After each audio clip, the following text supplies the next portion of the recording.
Donc on va passer, au sujet de maths, Ouais, que je vais afficher. super. Appro ou appli? Petite Appli. question. Appli, OK, nickel. De manière générale, ouais, sur ce sujet-là, qu'est-ce que tu en as pensé? Moi, je trouve que c'est un sujet très classique. Bon, en tout cas, sur le format, hein, il n'y a pas de surprise. On est bien sur 3 exercices relativement courts, plus un problème. Alors le problème, était un petit peu plus long, il y avait 20 questions dans le problème. Après sur les exercices, on a entre 12 et 14 questions. Pour un Mmh. sujet dans l'ensemble à 58 questions. Donc on est plutôt dans la fourchette haute en termes de nombre de questions, mais les questions sont très détaillées. On est sur quelque chose qui est très classique. Pas de surprise. Mmh mh. Un peu de Python, enfin voilà, ça couvre une large partie du programme. Oui. On pourra quand même noter cette année que, les candidats n'auront eu ni statistiques, ni fonction de 2 variables. Ça Mmh fait mh. quand même déjà 3 ans, je crois que les fonctions de 2 variables sont pas tombées depuis la réforme, il me semble. Les fonctions de OK. 2 variables sont pas tombées. Bon, elles retomberont un jour, mais là, en tout cas, on n'en avait pas. Mais voilà, Mmh mh. sinon voilà, très classique, on verra peut-être exercice par exercice, mais pas de réelle surprise pour ce sujet EDEC. Mmh. OK. OK, OK. Donc peut-être qu'on peut entrer, si tu le souhaites, je sais pas comment tu veux t'organiser, mais plus dans le détail des exercices? Oui, voilà. Alors, sur Donc l'exercice 1er 1, en fait, on est sur, mmh. un exercice d'analyse avec une suite implicite. C'est quand même un grand classique, au concours, hein, ces suites Mmh. implicites. Alors, j'ai Ouais. pas eu le temps d'aller fouiller, exactement. Moi, j'ai l'impression que celle-ci, elle est déjà tombée, mais bon, peut-être que c'était une autre qui était relativement proche. Peut-être qu'elle est OK. pas tombée en voie E, mais qu'elle est tombée en voie S. Enfin bon, en tout cas, c'est très classique. On a une fonction définie par une somme. En plus, on a une somme relativement usuelle, hein, qu'on demande de calculer un petit peu plus tard, Mmh ce mh. Fn de x ici. Mais voilà, ça commence assez facilement avec un théorème d'objection en question 1b, et après ça roule normalement relativement bien. Il y a 2 types de suites implicites, hein. Il y a les suites implicites où on peut, enfin, on va dire notre fonction f ne dépend pas de n, et c'est plutôt le membre de droite de l'équation qui dépend, donc du type f de Oui. x égale 1 sur n ou f de x égale n. Et on a l'autre type de suite implicite qui était le cas ici, où en fait notre fonction dépend de n, et on a plutôt ici des équations du type fn Mmh. de x égale 1, fn de x égale 0, et on Oui. définit des suites de cette façon-là. Et l'énoncé guide relativement bien, hein, sur les questions 2a, 2b, 2c, là, pour obtenir Mmh les, mh. les variations de la suite UN. L'idée est toujours un peu la même, hein, c'est de comparer fn plus 1 de x avec fn de x, ce qui est fait à la question 2a, Mmh. pour ensuite, en question 2b, 2c, arriver à comparer fn plus 1 de un avec fn plus 1 de un plus 1, puis Oui. utiliser les variations de la fonction fn Mmh. plus 1, ce qui est en plus écrit dans l'énoncé, hein. L'énoncé ici, il guide à la fois dans la démarche et aussi Mmh. dans la formulation des questions. Oui. Voilà, ce qui Mmh. est, ce qui est quand même assez, presque un peu trop détaillé peut-être, mais bon, en tout cas, ceux qui sont OK. habitués, qui ont bossé un peu les suites implicites, cet exercice pose pas de difficultés particulières. Mmh mh. Ouais, ouais. Et puis la fin de l'exercice, je crois, se passe. Ah bah oui, il y a toute la question 3 d'abord pour en effet déterminer l'expression de fn de x. Bon là, on est vraiment sur une somme extrêmement classique, hein. Oui. Cette somme des k x puissance k, on l'obtient en partant de la somme des x puissance k qu'on dérive. C'est la question 3b, puis après on n'a plus qu'à multiplier par x, hein, la question Mmh. 3c pour obtenir fn de x. Enfin, ça roule Ouais. normalement très bien. Mmh. Oui, oui. Et la question 4, pareil, c'est un grand classique quand on est sur des suites implicites, hein, obtenir les limites de cette suite. L'idée, c'est d'arriver à passer à la limite dans l'expression définissant la suite UN, donc en gros dans l'expression dans l'égalité fn de UN égale 1. Et pour ça, on va utiliser l'expression de fn obtenue en question 3c. Mais là encore, Mmh. l'exercice est en fait sur la méthode. D'abord, on encadre UN entre 0 et 1,5, ce qui permet à la question suivante, passer à la puissance n, pour dire que par théorème d'encadrement, un puissance n va tendre vers 0. On reprend le même encadrement, on le multiplie par n, on utilise une croissance comparée. Un puissance n va aussi tendre vers 0, ce qui permet en fait ensuite, en utilisant la question 4c, de conclure sur la valeur de la limite, quoi. Bon. En tout cas, l'exercice est très Oui, compliqué. oui, oui. et quelqu'un qui a bossé les suites implicites, parce que là on est sur un exercice de première année en fait, hein, il n'y a aucune notion de deuxième année dans cet exercice. Mmh. Quelqu'un qui a bossé un peu les suites implicites en première et deuxième année de prépa, il peut réussir toutes les questions de cet exercice en fait. Oui, oui, oui. OK, je comprends. Parce que même moi, de mon point de vue de maths approfondie, c'est quelque chose que je vois quand même, assez souvent, les suites implicites. Et oui, effectivement, on tournait sur de la première année, donc on va dire assez accessible. C'est ça, OK. voilà. L'exercice 2, on passe à de l'algèbre linéaire. Bon, il n'y a pas de difficulté particulière, je crois, dans cet exercice. On est sur un ensemble de matrices définies comme espace vectoriel engendré par quelque chose, même si c'est pas exactement la façon dont tu les données. Mmh. Mais c'est ce qu'il faut faire en fait dans la question 1A, 1B. Hein. L'idée, elle est là, c'est d'écrire cet ensemble de matrices MAB comme l'espace vectoriel engendré par du coup deux Mmh. matrices. Oui. Ce qui permet de faire la question 1A et de faire déjà la moitié de la question 1B, parce qu'on obtient une famille génératrice qui sera en fait libre, parce que composée de deux matrices non collinéaires. Le Mmh. début est assez, très classique même sur l'algèbre linéaire, il n'y a pas de difficulté particulière. Et dans la suite, on prend, enfin dans la suite, dans, la, enfin, dans les questions qui suivent, là, les questions 3, 4, 5, on prend une matrice A particulière. Le but, c'est de la diagonaliser. Et Mmh. l'énoncé guide en donnant des valeurs propres. En fait, hein, on sait que la matrice A n'est pas inversible, et on en parlait à la question 2, je crois. La matrice A n'est pas inversible, donc 0 est valeur propre, et l'énoncé propose deux autres valeurs propres en question 5b. Il s'agit de vérifier quand même que ce sont bien des valeurs propres, Oui. mais voilà. Mmh. En tout cas, on est sur une diagonalisation guidée, ici, en Oui. donnant directement les valeurs propres. D'accord. OK, OK. Mmh. Voilà. Un petit Ensuite programme on a Python. du Python, ouais. Bon, ici, en fait, y a pas de grosse surprise, hein. Est-ce que les candidates et les candidats savent interpréter un petit programme simple qui permet de calculer le rang en fait, de la matrice A moins 5 identités ou le rang de la matrice A plus 4 identités. Et en Mmh mh. fait, d'après la question précédente, on les connaît. On les connaît parce qu'en fait, chaque espace propre est de dimension 1. Donc, Oui. si l'espace propre est de dimension 1, par théorème du rang, vous obtenez le rang. En fait, chacun des deux rangs est égal à 2. Mmh mh. Oui, OK, OK. Et l'objectif de la question 7, en fait, c'est de revenir à l'ensemble initial, l'ensemble des matrices MAB, donc de prendre une matrice MAB quelconque et de la diagonaliser, en fait, dans le but de calculer ses puissances. Et en fait, Mmh mh. pareil, l'énoncé guide en disant ah, tiens, est-ce qu'on ne vérifierait pas que les vecteurs propres qu'on a trouvés juste un peu au-dessus pour la matrice A sont encore vecteurs propres pour la matrice MAB dans le cas général? Oui, c'est le cas. Alors, j'ai pas fait OK. les calculs, donc j'ai pas les valeurs propres, mais on doit trouver du coup trois valeurs propres qui sont pas forcément distinctes, hein, d'ailleurs. A Mmh mh. priori, en fonction des valeurs de A et B que vous choisissez, vous pouvez avoir éventuellement plusieurs fois la même valeur propre, mais ça n'a pas d'impact sur la question 7b, puisque dans tous les cas, en fait, on a une base de vecteurs propres. On a une base de Mmh mh. vecteurs propres, hein, c'est notre base UVW.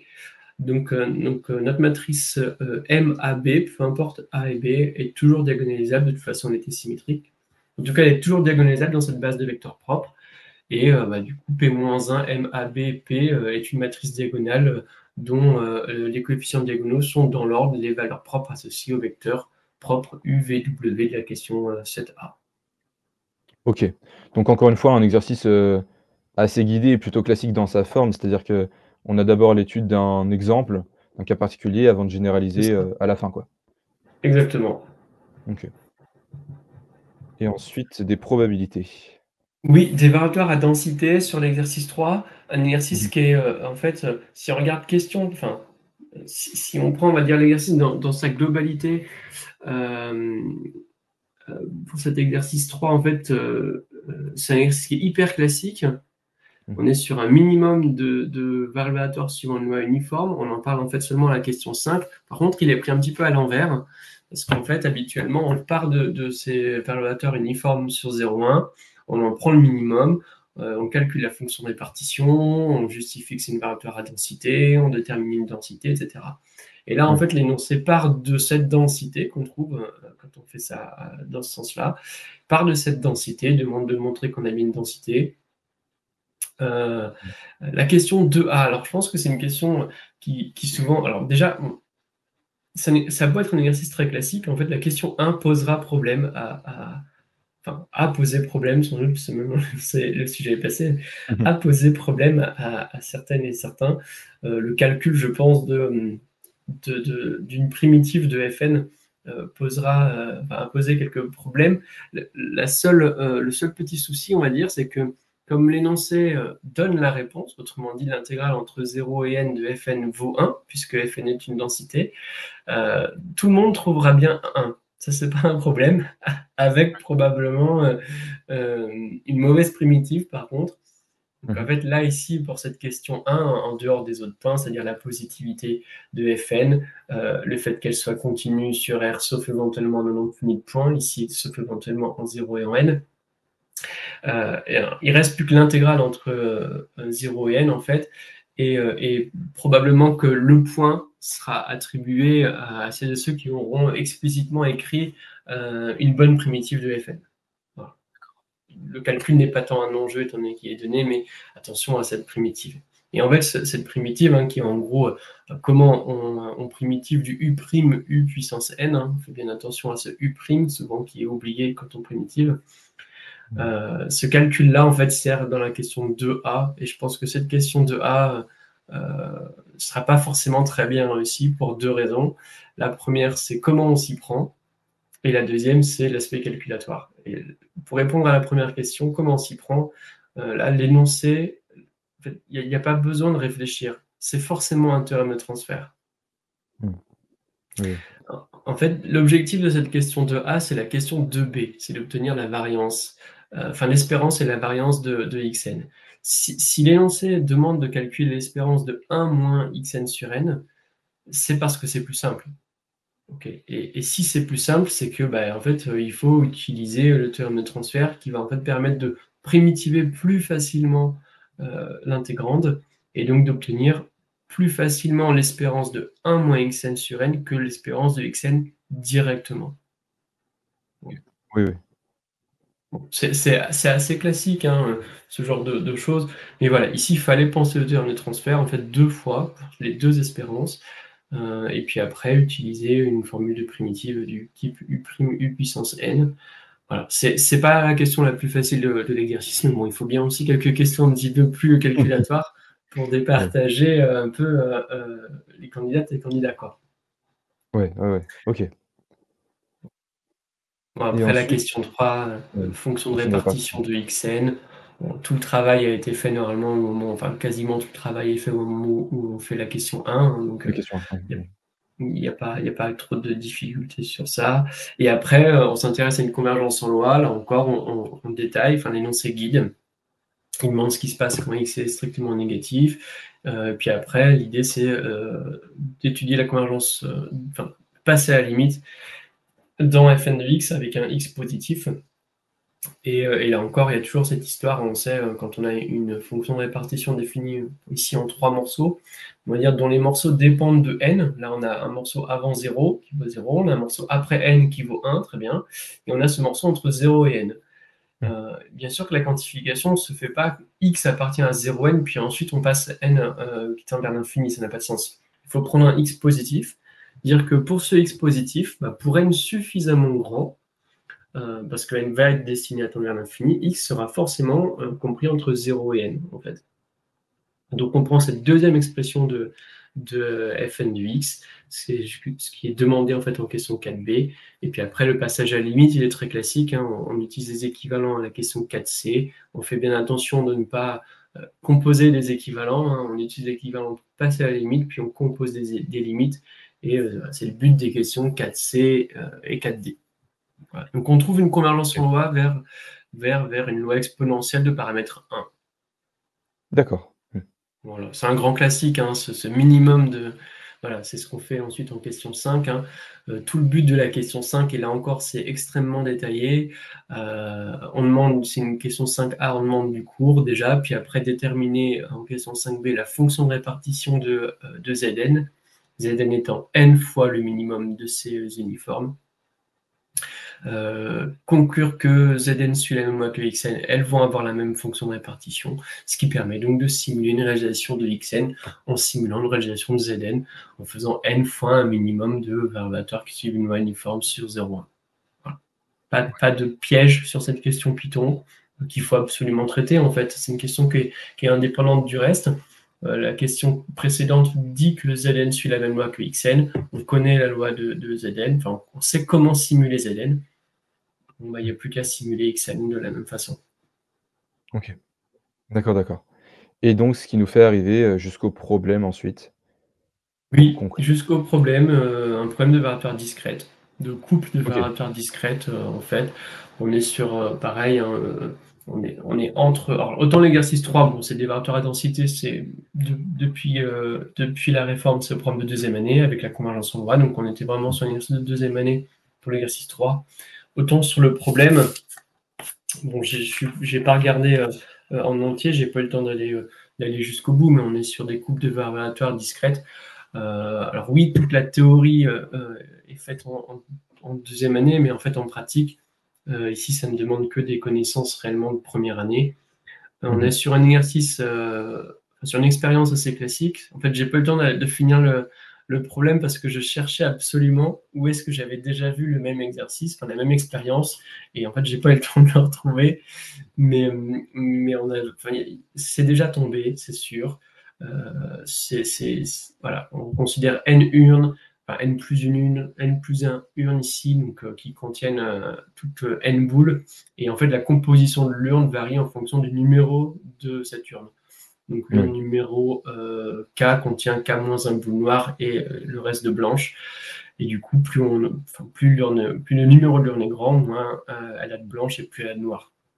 Voilà, on a déjà vu ce genre de choses, peut-être que les valeurs n'étaient pas les mêmes, peut-être que c'était l'urne numéro K qui contenait K noir et N-K blanche. Enfin, c'est des Oui. détails techniques, mais ça ne Même, change pas le raisonnement, quoi.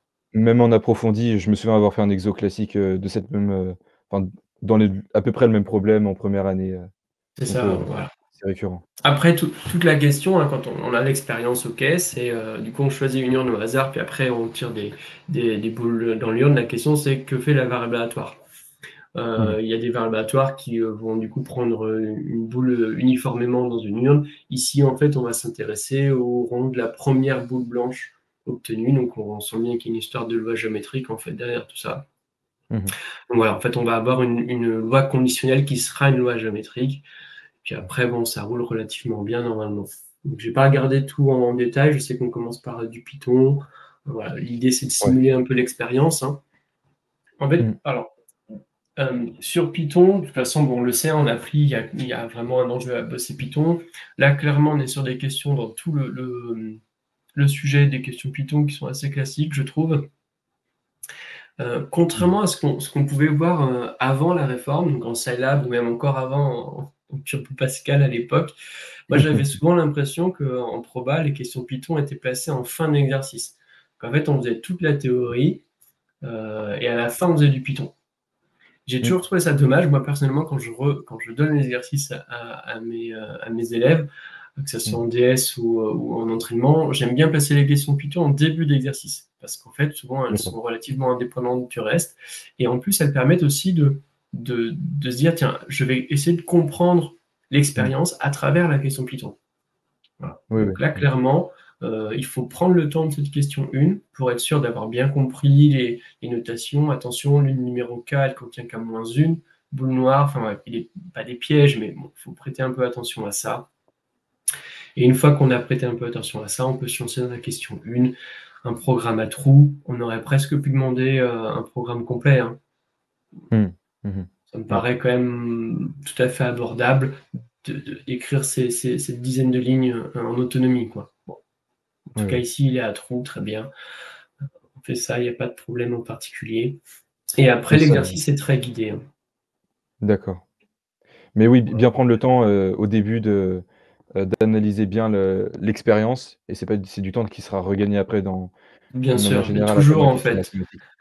Combien de fois on voit des copies où en fait l'exercice de proba il est entièrement faux Mmh. Parce qu'en fait, la personne n'a pas lu correctement ou n'a pas compris. Parce qu'après, lu, vous Oui. allez dire: «Mais si, je l'ai lu». Non, en tout cas, c'est lancer dans les questions avant même d'avoir vraiment compris l'expérience et de s'être assuré d'avoir compris l'expérience. Et après, en fait, bah, il y a tous les calculs qui sont faux, enfin, ou 3/4 des calculs qui sont faux. Oui, oui, oui. Il Mmh. faut vraiment faire attention à ça, en fait, parce que si vous lisez mal ou si vous comprenez mal, bah, en fait, tous vos calculs sont faux. Et comme ici, en plus, en début d'exercice, beaucoup de calculs qui ne sont pas donnés, en fait, vous êtes vite coincé, hein. Mmh. Ouais, ouais. OK, OK. Et donc ensuite, ouais, des questions on a du Python, Ouais, très voilà, on a rapidement redu Python parce qu'en sur fait, en 3D. question 3A, on demande la loi conditionnelle. J'ai dit, Mmh. on a une loi conditionnelle qui est une loi géométrique de paramètres. Alors, il faut voir je sais plus quel était le nombre de blanches, enfin, n moins k plus 1 sur n, un truc comme ça, du coup, le paramètre de notre géométrique. Oui. Mmh. Ce qui permet, en fait, voilà, les lignes ici Python viennent en fait se rajouter au programme précédent, hein. Donc, c'est une fois Mmh. qu'on a simulé en fait le choix de l'urne, je pense, bah, du coup, on peut obtenir une simulation de Xn en simulant une géométrique, en conditionnant par rapport à l'événement UK, quoi. Ouais. OK. OK, donc petite difficulté quand même sur le fait on a une loi conditionnelle, qu'on développe aussi dans la question 4, si je Mmh, comprends bien. c'est ça. Donc là, le but de la question 4 et 5, c'est de déterminer en fait la propriété enfin, de déterminer la loi, en gros, de Mmh. cette variable aléatoire Xn, hein. Il y a la question 4 qui se concentre sur P de Xn égale 1. Bien sûr que, de toute façon, on est sur une expérience qui se fait en 2 temps. D'abord, on choisit une urne de façon équiprobable, puis ensuite on effectue, des tirages et on s'intéresse au rang de la première boule blanche. Dans ce type d'expérience, il y a forcément de la formule des probabilités totales pour déterminer la loi de Xn. Donc ici, Mmh. pour passer de la question 4b à la question 4c, ou pour passer de la question 5b à la question 5c, de toute façon, c'est dans les 2 cas la formule des probabilités totales en utilisant le système groupé d'événements associé aux événements UK. Ouais. Mmh. Voilà. Alors j'ai pas regardé en détail, OK. mais bon, ça a l'air quand même très classique. Il y a peut-être un ou deux pièges qui traînent, hein, je sais pas, ça peut arriver, mais Mmh je mh. sais pas si celles et ceux qui sont présents sur le live ont repéré éventuellement quelques difficultés, mais voilà, je suis pas sûr qu'il y ait beaucoup de difficultés dans cet Ouais, du exercice. point de vue des probas dans l'exo. OK. Et oui, on a ouais, dans les commentaires là, on a juste quelqu'un qui nous parlait du Python, sur le fait qu'il était assez gentil, je cite. Oui, c'est voilà. Puis il y Donc a à nouveau encore un script Python sur la fin. oui, j'y vais. En 8B, Voilà, oui. ouais, non, pas de souci. Qu'est-ce qu'on demande ici? Compléter le script suivant afin qu'il permette de calculer et d'afficher l'espérance de Xn. Bah, l'espérance de Xn dans la question 8a, là, bah, il faut en fait calculer une somme, hein. Mmh. Oui, oui. Mmh. Voilà. Est-ce que on sait calculer une somme? Bah, ici, on peut utiliser hop, hop, hop, V. Ah bah, dans V, il y a du coup np.arrange 1 n plus 1. Donc en fait, V est une liste, enfin, est un tableau constitué des entiers de 1 à n. Et bah, on peut sommer ce tableau, le multiplier par n, le diviser par n plus 1, et on obtient l'espérance de Xn d'après la question 8a. Mmh. OK. Et cette question 9, elle est juste incroyable, cette question 9 là. On est sur un truc vu, revu, réchauffé je ne sais combien de fois. Mmh. C'est sans doute la question qui est le plus tombée, appli, appro, Ouais, confondu ouais, de ouais. l'histoire des concours, quoi. Ouais. Ouais, ouais. Et donc Voilà, pour faire bien le lien sûr ensuite en que question D, avec les probas. comment? Pour faire le lien à la toute fin, à la question D avec, C'est l'équivalent, ça. faire le lien Pour avec les probas, obtenir quoi. un équivalent, bah, équivalent de la somme partielle de la série harmonique, c'est quand même un archi classique. Bien sûr Ouais. que cette question 9, qui est la question 9 A, B, C, D, qui sont les 4 dernières questions du sujet, bien sûr que ça serait dommage de terminer l'épreuve et de ne pas être allé jusque-là pour pas être allé chercher les points faciles. Moi, je les trouve faciles, Ouais. ces points, Mmh. Parce que vraiment, je le redis, c'est la question qui est le plus tombée, si on regarde les 25 dernières années, quoi. Oui, oui, oui, donc ouais, toujours bien faire attention à bien feuilleter tout le sujet et à checker les questions que quand il reste 20 minutes, ben, on doit les traiter absolument parce que c'est rapide et que ça rapporte des points, quoi. Exactement. Mmh. OK, OK. Donc si je comprends bien, un sujet quand même assez accessible, hem, dans les clous d'un sujet EDHEC classique ou un peu plus simple que d'habitude? J'ai souvenir que l'an dernier, ça avait été très classique aussi, relativement Mmh. simple. Hem, je l'ai pas plus que j'ai un peu oublié. Il était peut-être un poil plus dur l'an Ouais. dernier, peut-être. OK. Celui-là, après voilà, mon avis est un peu biaisé peut-être. En fait, je le trouve simple, celui-ci, plus simple, peut-être, parce qu'en fait, il y a très peu de programmes de deuxième année Oui. Mmh. et en fait, il est quasiment, presque entièrement, si on enlève l'algèbre linéaire avec les parties un peu de réduction, vecteurs propres, enfin mais bon, même ces parties-là, il y a que le vocabulaire à connaître, en fait. Il y a presque pas de connaissances de deuxième année à connaître. L'exercice 3, c'est des réacteurs à densité hyper classiques. Enfin, moi, je trouve qu'on est sur un exercice qui est vraiment très, très, très classique, simple, oui, mais qui fera quand même le job, en fait. Enfin, on peut, hein, de toute façon, on n'a pas besoin de faire des sujets hyper compliqués pour classer les candidats. Les sujets top 3 se chargent de ça, mais en fait, un sujet top 5, ça classe tout aussi bien les candidats. Donc là, bien sûr que, à la différence d'un sujet de top 3 ou sur tous les sujets qui sont tombés en appli, cette année, qui sont enfin, la maths 1 qui était quand même pas simple, heu, on en avait déjà parlé, hein, la maths 1, sans doute qu'à partir de 50 des points de barème, les candidats auront 20. Là, clairement, sur ce sujet EDHEC, pour avoir 20, il va falloir faire beaucoup de questions, quoi. Ouais, ouais, ouais. OK, je comprends. Voilà. Le vin à l'EDHEC est, depuis, quelques années, j'ai l'impression devenu un peu plus rare. Mmh mh. Heu, les 19, 7, 8, 19,9 sont fréquents, oui, mais je crois que le vin commence à être un peu, voilà, un peu moins accessible peut-être qu'à l'EM Lyon et Écricom. Mmh. Ouais, ouais, ouais. Mais là, honnêtement, même si le sujet comporte combien j'ai dit? 58 questions, je crois, ce qui fait sur un nombre de questions, ce qui fait quand même beaucoup, enfin, beaucoup. Oui, oui, oui. Les questions sont quand même assez courtes, ça s'enchaîne relativement bien. Je pense qu'il va falloir faire une grosse part du sujet pour aller choper 20, quoi. Mmh. Et c'est vrai que moi aussi de mon expérience sur les sujets EDHEC, c'était difficile d'avoir 20.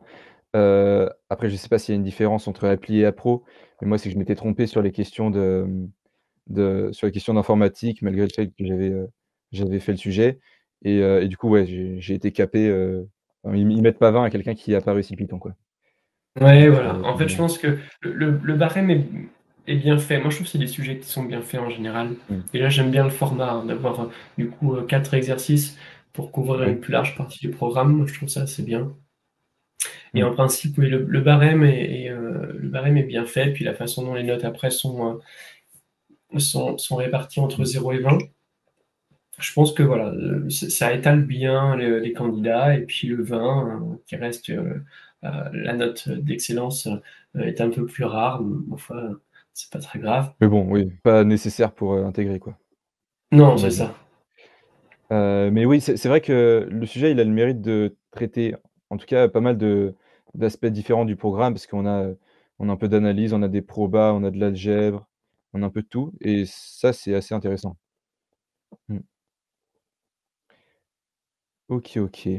Hem, Je sais pas s'il y avait des questions ou pas. ouais, J'ai pas du tout regardé.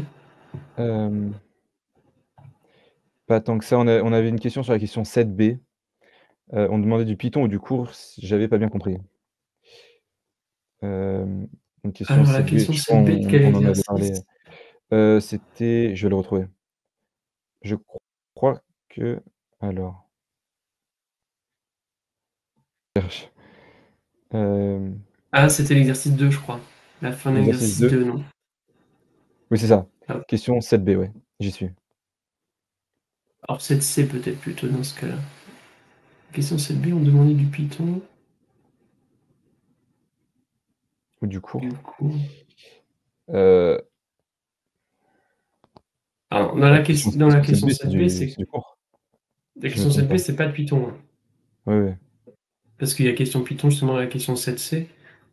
La Mmh. question 7b, on me dit en effet, les calculs et leurs résultats numériques ne sont pas demandés. Par contre, il faut expliquer comment on s'y prend, quoi.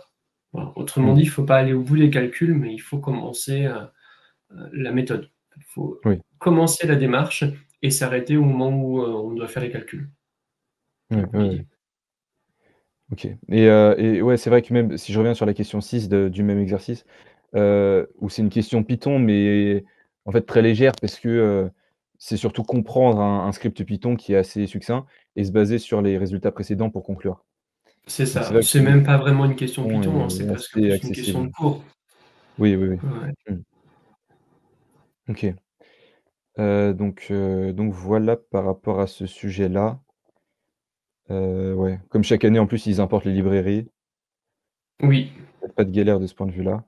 Non, il y avait pas de problème. Il rappelait quelques commandes sur, dans le problème pour simuler les lois usuelles. Mmh. Enfin voilà, comme ça, voilà. L'intérêt, hein, c'était tout l'intérêt quand il y a eu cette discussion de est-ce que, la BCE fournit un formulaire ou en tout cas, à défaut rappelle les commandes, c'était de se dire: «Allez, on arrête de pénaliser, celles et ceux qui utilisent mal les commandes, les erreurs de syntaxe, un peu les trucs un peu entre guillemets «bêtes» et on se concentre sur, faire le programme, quoi». Voilà. Il y C'est avait ça. toujours ce doute quand on corrige, c'est de se dire: «Est-ce que la question Python n'est pas traitée parce que la candidate ou le candidat ne connaît pas les commandes ou est-ce qu'elle n'est pas traitée parce qu'en fait la réflexion, le raisonnement n'est pas présent?» Bon, bah, en donnant les Ouais, commandes, ouais. du coup, on voit tout de suite, heu, d'où vient le problème. En fait, si la question Python n'est pas traitée, c'est souvent que le candidat n'a pas envie de traiter Mmh. la question Python, ce qui renvoie un signal très négatif quand même Mmh mh. et on s'attend, surtout quand les programmes sont relativement, basiques, à ce que les programmes soient traités, en fait. Mmh et là, je Voilà. vois même dans l'énoncé du problème que, on a R dépend Randin, binomial et géométrique qui sont rappelés également. Donc c'est vrai que tout est rappelé en termes de formules. Oui, oui, oui. OK, OK.